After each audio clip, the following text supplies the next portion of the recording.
Uh, Hi. This is a response video to Garrett Kristen's review of Now and Then by the Beatles.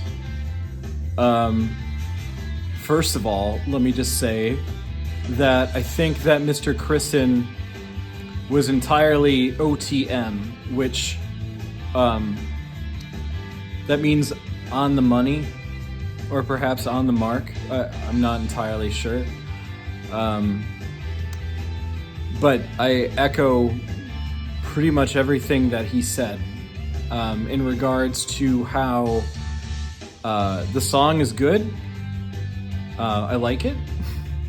I've always enjoyed the Now and Then demo that John Lennon created back in the late 1970s in his apartment in New York, I believe, as a home cassette recording. And I also agree that it's, despite the fact that the song is very underwritten, it's massively overproduced. I don't know what the fuck, the strings are there because, of course, the big Beatles songs have strings, right? Paul loves that shit. Like Eleanor Rigby and whatever.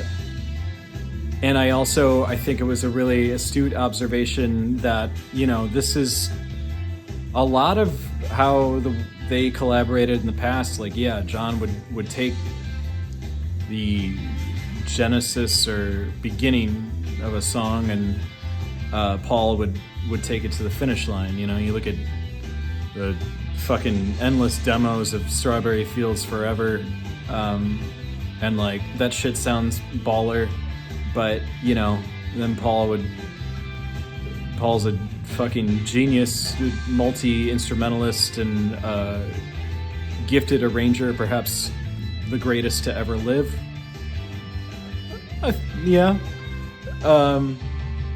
And he did it here, probably with a lot of help, but yeah, it's good.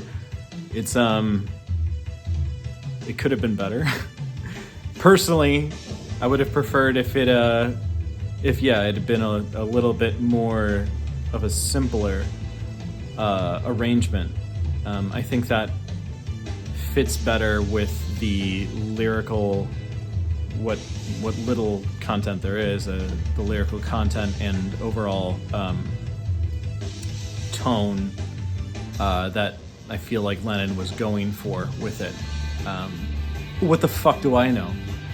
I'm just happy that there's a new Beatles song, and it's gonna be the last one, right? I mean, God willing, who the fuck knows what, Danny or Sean or